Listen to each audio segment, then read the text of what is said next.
Saudações a todos, loucos por ciência. Sejam bem-vindos ao meu canal Ciência em 5 Minutos. No podcast de hoje, nós vamos conversar com o Dr. Marcelo Conforto, que é um grande amigo, foi um colega meu no curso de Altos Estudos em Defesa, na Escola Superior de Defesa, em 2022. E nós vamos dar continuidade àquele outro vídeo que eu fiz sobre a microgravidade, sobre os efeitos deletérios da microgravidade. Marcelo, seja bem-vindo. Obrigado, Vimer. É um prazer muito grande estar aqui com vocês. E nós vamos abordar o estudo da NASA, que é um estudo único no mundo, no qual ele estuda dois gêmeos, um que foi para o espaço, Scott Kelly, e o outro que ficou no solo, Mark Kelly. Marcelo, eu tenho uma pauta aqui, eu trouxe uma pauta aqui para gente, até para a gente se perder, que são vários os tópicos, né, que a gente vai abordar hoje. Né? Então, nós vamos começar sobre a importância do voo espacial de longa duração. Qual a importância, Marcelo? Por que você acha que o homem ele tem essa visão, ele tem esse desejo de alcançar novos horizontes? Acho que a melhor forma da gente traçar esse paralelo é se a gente for pensar nas grandes navegações. Lá em 1400, 1500, alguma coisa, o mundo que nós conhecemos como civilizado, embora a gente tivesse outros povos habitando o planeta, estava circunscrito à Europa. No entanto, se empreenderam as grandes navegações, se descobriram novas rotas, se desbravou a fronteira do oceano e se descobriram novas terras e teve contato com outros povos e outras civilizações. Então está no DNA da raça humana da gente explorar novas fronteiras e o espaço não é diferente. O que acontece com a questão do voo espacial de longa distância é que para satisfazer essa nossa vocação para a exploração, os desafios são muito grandes. Então a primeira coisa que a gente vê é que quando você está pensando em colonizar, em explorar planetas, o primeiro ponto do espaço é que tudo é muito grande. Então tudo é muito longe e tudo leva muito tempo para a gente conseguir chegar a um destino qualquer.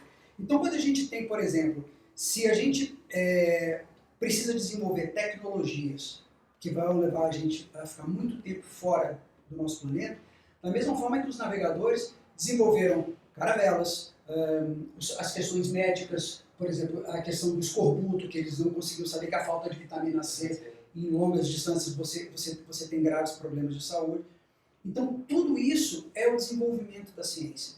E o desenvolvimento da ciência utilizando a exploração espacial, ele reverte para a sociedade na forma de novas tecnologias, novos produtos, o avanço da ciência médica, por exemplo. Então, não é um investimento jogado fora, não é uma coisa que você pode dizer, não, vamos resolver nossos problemas aqui primeiro, antes da gente olhar para o espaço. A gente vai abordar vários aspectos, são 10 pesquisas diferentes, né, nas quais a gente vai abordar cada uma separadamente, e vamos também discutir o que foi que trouxe para a gente, né, de aprendizado e de ganhos para a medicina, de ganhos para a ciência. Né? A importância que a gente tem da gente tornar a nossa espécie multiplanetária, como diz o próprio Elon Musk, que o objetivo dele é tornar a humanidade uma espécie multiplanetária, é que a nossa sobrevivência dentro desse planeta, ela já tem data marcada para terminar. Daqui a alguns bilhões de anos, o Sol vai se expandir e ele vai engolfar a Terra, e se a gente não sair desse planeta, vai todo mundo ser absolutamente torrado, frito. Então, sair do planeta Terra para a gente é imperativo se a gente estiver pensando na sobrevivência da nossa espécie num longuíssimo prazo. Só que existem outras questões que podem impactar a nossa sobrevivência num prazo muito mais curto. Que são as extinções em massa, né? Que aqui no planeta Terra, nós já passamos por 5 grandes extinções em massa, né? E podemos vir a ter uma 6ª extinção em massa, né? Então é importante que nós não colocamos todos os ovos numa cesta só. Como espécie, se nós quisermos sobreviver, é importante que nós estejamos em outros lugares que não no próprio planeta Terra. Exatamente. Inclusive, pessoal, eu vou deixar aqui na descrição o link desse meu vídeo sobre as extinções em massa. É um vídeo muito bom, sugiro a todos como complemento desse podcast. Marcelo, agora vamos falar sobre números, Marte. Né? A gente sabe que uma viagem da Terra até a Lua dura mais ou menos 3 dias, não é isso? Cerca de, se eu não me engano, 384 mil quilômetros, uma viagem da Terra à Lua. Como é que seria essa viagem a Marte? Quando a gente está falando de viagens entre corpos celestes, a gente precisa entender algumas questões, assim, a gente não vai descer muito detalhe em termos de mecânica orbital, mas uma viagem à Lua, ela é muito fácil de ser feita por um motivo muito simples. A Terra é o centro da trajetória e a Lua está sempre girando em torno da gente. O que significa que você pode lançar na direção da Lua a qualquer momento que você queira. No caso da Terra para Marte, o primeiro ponto é que as distâncias agora são muito maiores do que simplesmente a distância da Terra à Lua. E segundo, que agora a Terra não está mais no centro da trajetória. A Terra e Marte estão girando em torno do Sol em velocidades diferentes. O complicador que isso gera é que, primeiro, além das distâncias serem muito grandes, você já não pode mais lançar a qualquer hora. Você tem que aguardar uma posição que os dois corpos, a Terra e Marte, estejam posicionados, de tal forma que você consiga fazer um lançamento. Quando você está falando de voo espacial, e você quer ir, por exemplo, para a Lua, você não mira na direção da Lua e sai voando.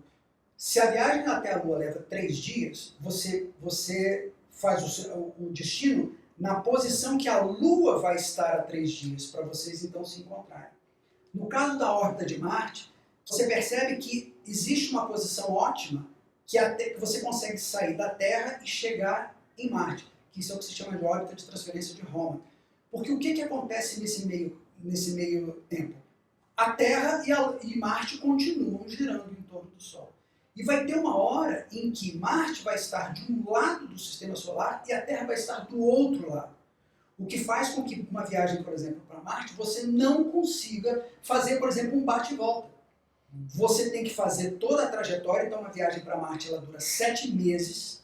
7 meses que você vai passar em ambiente de microgravidade. Só que quando você chegar em Marte, a Terra já se moveu. Você não consegue voltar para a Terra logo em seguida, depois desses 7 meses. E Marcelo, e quanto tempo dura essa janela? De quanto tempo a gente tem essa janela? O período sinódico dos dois planetas, né, que é esse que dá o menor de aproximação deles, são 2 anos. Então uma missão a Marte, ela vai levar 7 meses para você ir. Você tem que passar 1 ano na superfície de Marte e depois 7 meses para voltar. Para poder dar os 2 anos e poder voltar. Para você poder voltar na Terra. Por isso, a importância da gente desenvolver tecnologias e conhecimentos para o voo espacial de longa duração. E essa janela de Hoffman também, eu andei lendo que ela é importante por conta da otimização do combustível, né, e da energia despendida até chegar à viagem. Né? Fora o mantimento, a exposição à radiação dos astronautas, né? Exatamente. E tudo isso aí a gente vai abordar também aqui no assunto. Né? Exatamente. Então, Marcelo, a gente sabe das dificuldades das pesquisas científicas. Né? Isso no que tange, principalmente, a questão das amostras, do sujeito das amostras. Né? Porque a gente sabe que eu sou geneticamente diferente de você, que é geneticamente diferente de quem está nos assistindo. Né? Então, como é que você compara pessoas que são diferentes? É muito difícil. Né? Você tem como comparar, porque todos obviamente são seres humanos, mas pessoas vão responder a estímulos diferentes. Cada pessoa é um sujeito diferente. Então, a NASA, como é que a NASA resolveu isso? Ela pegou duas pessoas geneticamente iguais, que é o caso dos 2 gêmeos, do Scott Kelly e do Mark Kelly. O Scott ele ficou 1 ano na Estação Espacial Internacional, né? E o Mark Kelly ele foi o sujeito que ficou na Terra. Né? E foi feita uma comparação entre os dois. É um caso de estudo único no mundo, até o momento, né? E que está trazendo bastante informação para a gente agora. Exato. No caso, a NASA teve exatamente essa grande felicidade, porque as pesquisas em voos de longa duração, elas já têm sido feitas desde que a gente começou a ir para o espaço. No entanto, exatamente por causa dessa dificuldade que você citou, que é muito difícil você comparar pessoas diferentes e os efeitos que diferentes condições têm em pessoas diferentes, a NASA, por sorte, ela selecionou esses 2 astronautas que são gêmeos idênticos, o Mark e o Scott Kelly, né? E que eles, nesse ponto, por eles serem geneticamente idênticos, eles se tornavam um par perfeito para você fazer um tipo de pesquisa como essa, onde você teria um sujeito de controle, um deles, né, na época, e o outro você ia sujeitá-lo ao que seria o voo espacial de longa duração e depois você ter a capacidade de comparar os resultados. Inclusive, Scott Kelly escreveu um livro, não é isso? Isso mesmo. O livro é esse aqui.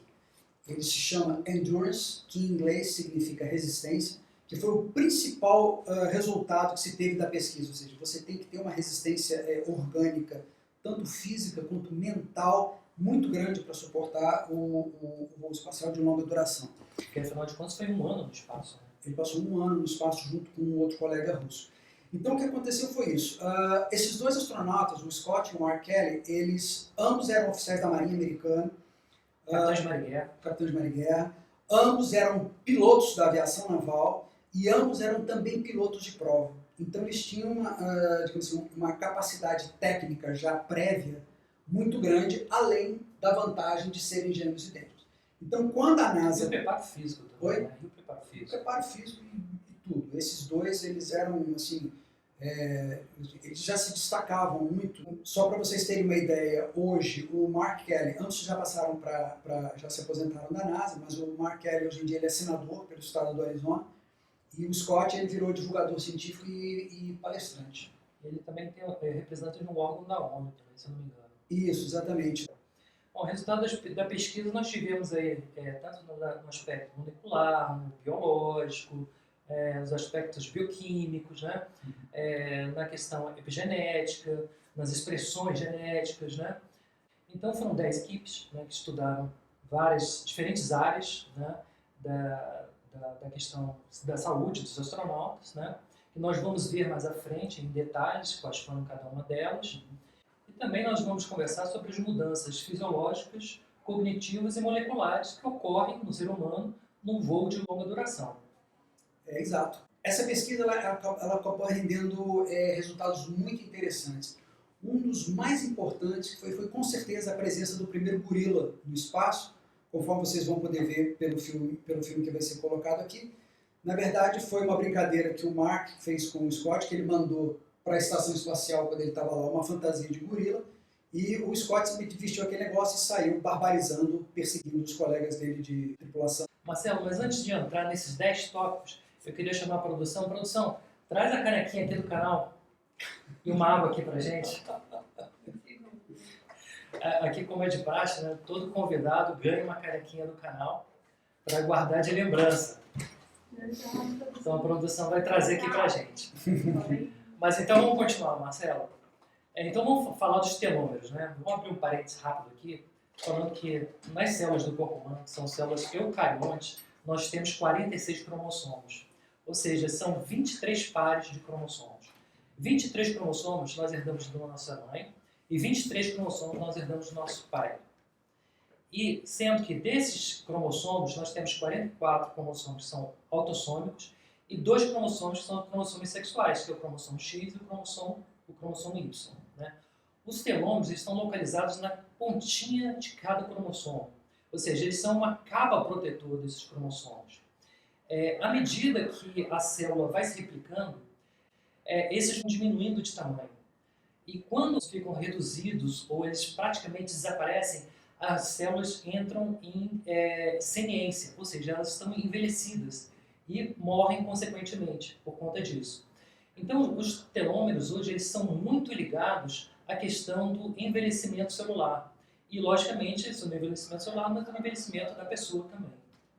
Exato. No estudo que eles fizeram, eles puderam verificar o seguinte, que o Scott...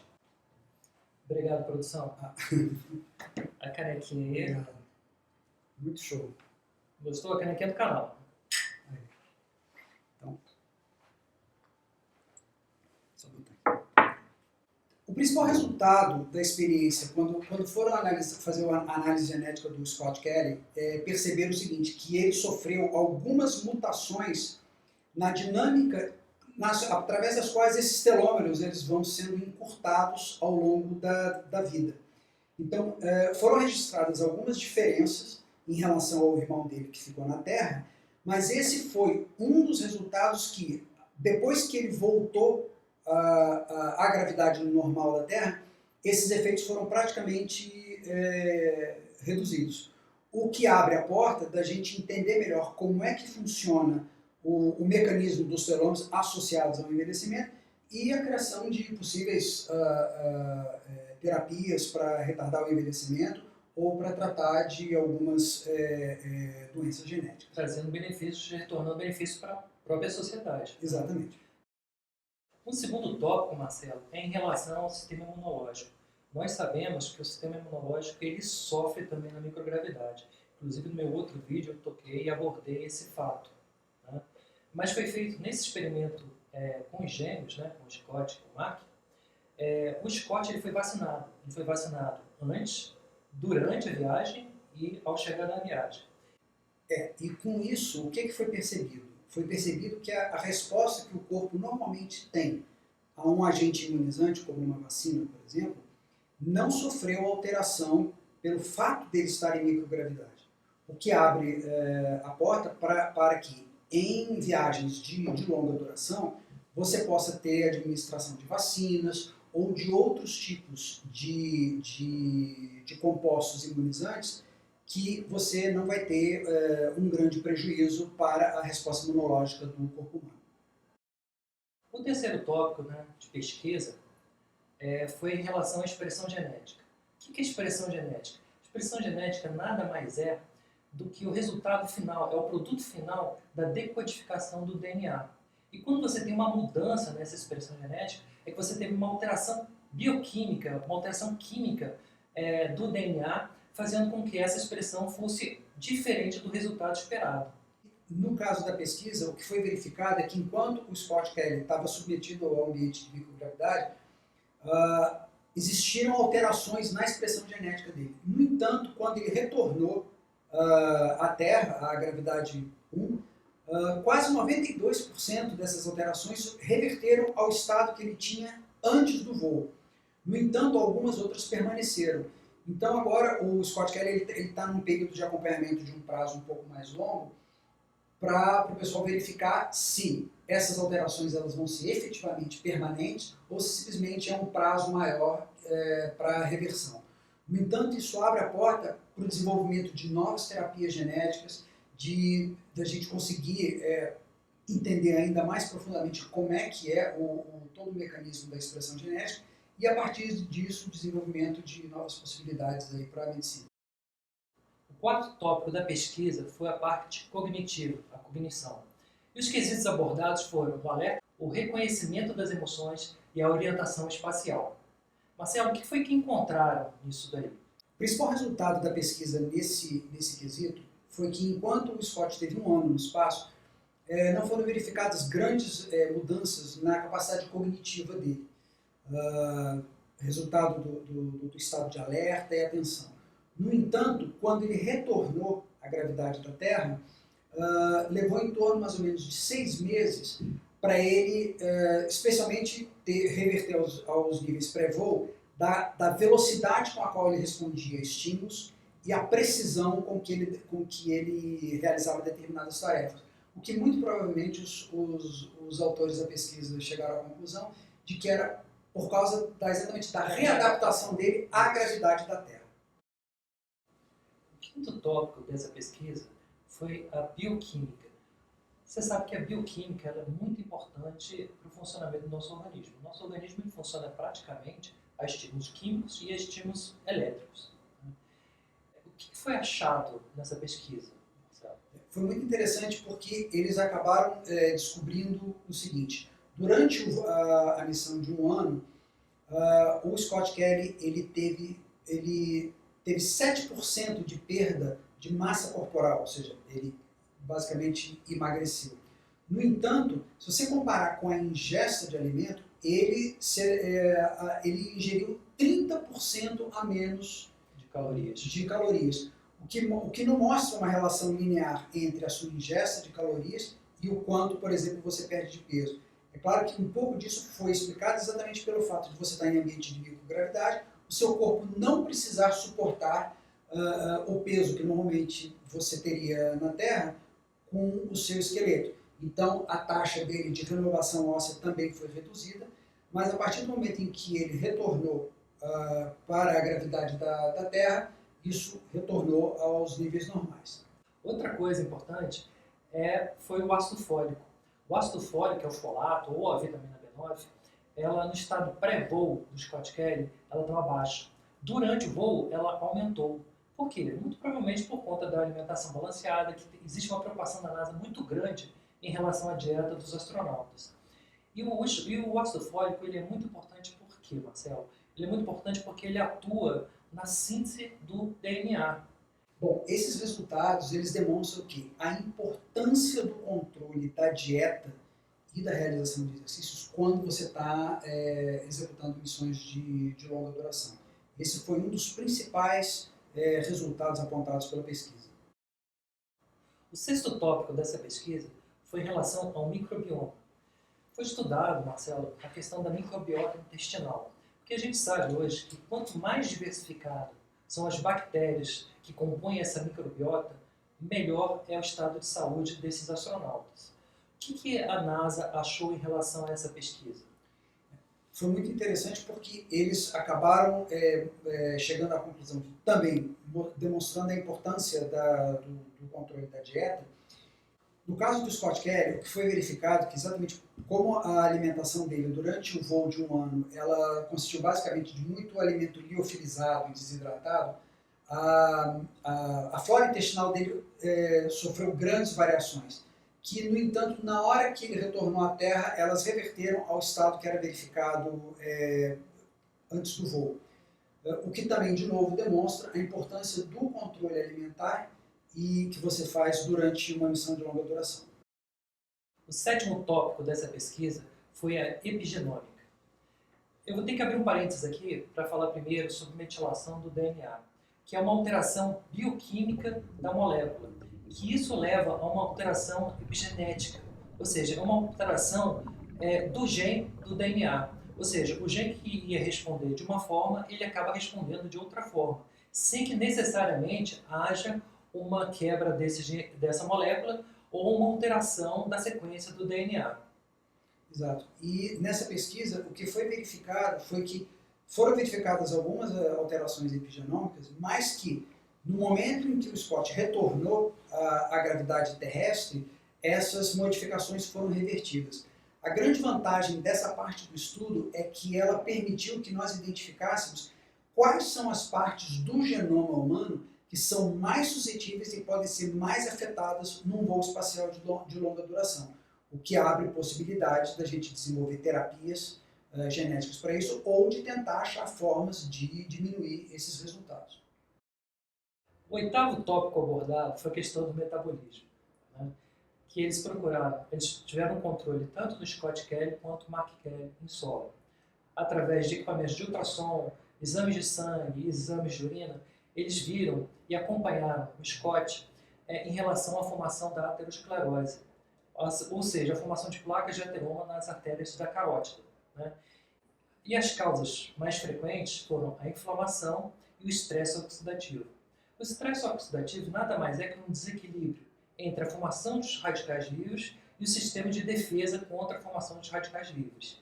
O que a NASA encontrou em relação a isso, Marcelo? Esse talvez tenha sido o ponto onde talvez o Scott Kelly tenha sido mais, vamos dizer assim, prejudicado pelo estudo. Foi detectado que ele desenvolveu uma quantidade significativa de aterosclerose e até o momento, quando foi publicada essa pesquisa, essas alterações ainda não haviam sido revertidas. De qualquer jeito, eles estão também avaliando se isso vai ser um efeito que para ele vai ser eterno, né? Ou se isso vai ser revertido em algum ponto, de repente, num prazo um pouco maior. O nono tópico foi a questão da pesquisa proteômica, nos quais eles pesquisaram a mudança dos fluidos no corpo, né? E isso está muito ligado às alterações na visão. Eu fiz até um vídeo passado também falando muito sobre isso também. E está muito ligado à questão de uma proteína, que é a AQP2, que é a aquaporina. O que você pode falar sobre isso, Marcelo? O resultado com relação à questão da proteína fez com que, como o Scott Kelly ele estava desidratado, a proteína AQP2 ela foi elevada no período que ele teve no espaço para aumentar a absorção de líquidos. O principal efeito que isso tem no corpo, além de você ter inchaço e você ter inchaço dos tecidos, né, você tem uma absorção de água muito grande dos olhos, por causa do humor aquoso, o que faz com que vários astronautas eles experimentem alterações oculares quando eles estão em voos espaciais de longa distância, de longa duração. Por isso é que é importante o entendimento desse mecanismo para diminuir esses efeitos em voos mais longos ainda. O 10º time de pesquisa, né, que é a visão integrada, mas antes de falar do 10º time de pesquisa, Marcelo, eu quero pedir uma coisa aqui. Quem ainda não se inscreveu, por favor, ativa o sininho, se inscreve no canal e compartilha. Obrigado. A 10ª e última equipe dessa pesquisa, eles fizeram uma visão integrativa. Eles pegaram os dados biomédicos e moleculares que juntaram das outras 9 equipes para ter uma visão integrada de como o corpo humano responde na microgravidade, ou seja, no espaço, e encontraram processos inflamatórios. O que você pode falar sobre isso, Marcelo? O principal resultado que, no final das contas, a visão integrada ofereceu ao estudo dos gêmeos mostra a primeira coisa, a enorme capacidade que o corpo humano tem de se adaptar a condições adversas. Segundo, que uma boa parte dessas alterações que o corpo humano sofre, elas retornam aos níveis que existiam quando você está submetido à gravidade normal.